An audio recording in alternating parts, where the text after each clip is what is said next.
All right, folks, I have a roving at the workplace and I'm a little bit early, so I'm going to talk at you until I have to go clock in. And if you watched my latest video, I did the budget wrap up for December. You know that I'm feeling a little bit spendy from the holidays and expenses that I've had over the last few months. So I want to do a no spend in January, but as I mentioned in that budget video, I've got some expenses that are going to be coming up in January. So I made a list of them, go into a little bit more detail on this video about what I have coming up and whether or not a no spend is even feasible, but I think I'm still going to try to pull one off. I'm just going to have to modify it a little bit. Anyway, first coffee. Expenses coming up in January. The first thing I'm going to have is I have one doctor appointment scheduled. I have to do a follow-up from my iron infusions that I had back at the end of September. And they have to recheck my blood work and make sure that my iron levels are holding steady and, you know, hopefully much improved from what they were.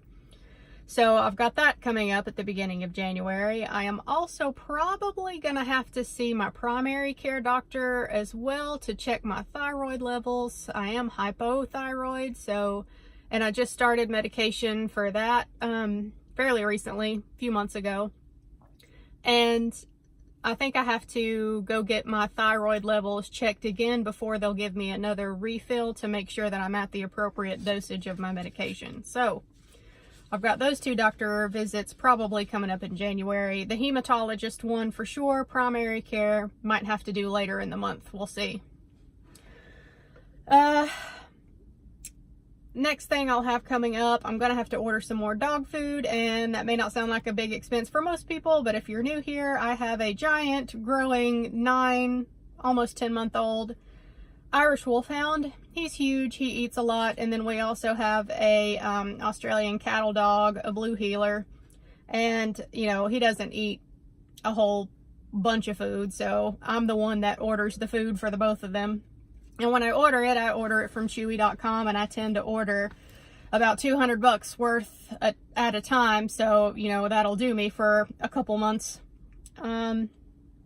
Also, you know, Valentine's Day is in February, so I'll probably get a, you know, Valentine's gift for my husband sometime in January, and I budgeted $50 for that. I pay my life insurance on a semi-annual basis, so that will come due in January, and that's always $137.08. My car taxes are coming due in January. That will be $154.16. And along the lines with car stuff, I mentioned in my budget video, I've got an appointment coming this Monday to have a 30,000 mile service done for this car.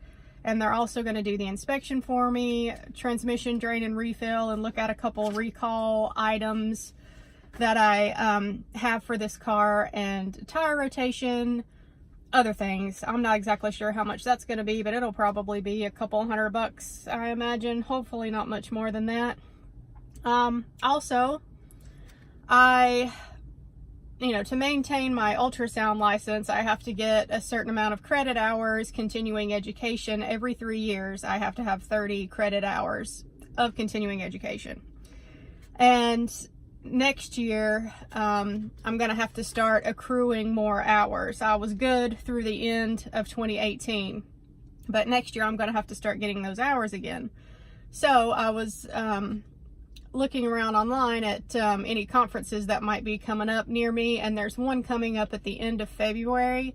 So I took a night off of work. I'm going to use some vacation hours so that I can go to this conference thing. It's an all-day Saturday thing at the end of February, but to register for that, that's going to be $130 for that day. So once again, you know, it feels like I'm not going to be doing a no spend because I have so many expenses coming up. Also, you know, I did get some gift cards for Christmas, so I'll probably spend those. And if I need anything for the fish tank, I may not. But if something comes up that I need to get for that, then yeah, I'll have to get that too. So, you know, that's how many things have I got? 1, 2, 3, 4, 5, 6, 7, 8, 9 different things that are on my list that will probably come up in January that I have to plan for and budget for. So, I mean, yeah, I'm going to try to do a no spend for January, but it's going to just have to be heavily modified.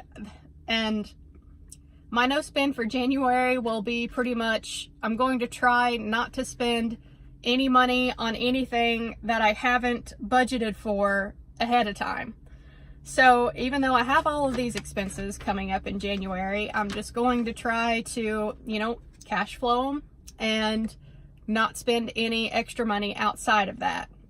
The one good thing about this situation is, since I have started this journey of trying to get my finances together, it has changed how I handle things like this. You know, things that just come up because life is life and things happen. Before, I would put things that come up on a credit card and then, you know, slowly pay them off over the next few months, paying interest on whatever happened to come up, whatever life circumstance that I forgot about.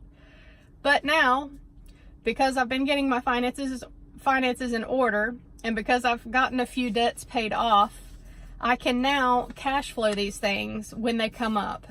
Does it slow down my debt payoff? Yes, but I'm not going backwards in that I'm having to pay off a credit card over a few months' time and then feel like I'm not making any headway, like I'm just treading water. And one other thing that may come up in January, though, I'll probably file my taxes at the beginning of February just to make sure I get everything in the mail that I'm supposed to get for my taxes before I go filing them. But you know, I'll have to do those at some point, and I'm shooting for the beginning of February.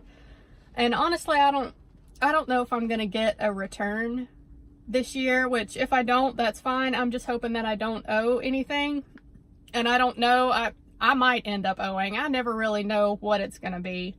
So, you know, I'll have to plan for that for February, but I'll get to that in my February budget planning video. Y'all say a little prayer for me. Hope that I don't owe thousands of dollars of taxes somehow, but I don't know, it always worries me every year. If I would up my 403B contributions for my retirement, then that would help with my taxes, but I can't, well, I won't do that until I get this debt gone, because I have some high interest debt and that needs to be taken care of before I start investing heavily. So anyway, I just figured I would give you guys a quick little video talking about January's budget outlook. I am going to film another video this weekend to wrap up the entirety of 2018, my whole 2018 budget wrap up. It should be a good one. I was crunching the numbers last night, planning out this video, and I actually kind of amazed myself. I think it's going to be a really good video, and I can't wait to get that one up. So look for that one on Sunday. I'm going to have to film it on Sunday because we have some family things going on tomorrow. But I'll see you on Sunday for that video, and then Monday will be the next episode of the Quintuple M, the Monday Mr. Money Mustache motivation. That's also going to be a good topic. We're going to discuss his blog post about how to get your spouse on board with the financial independence movement.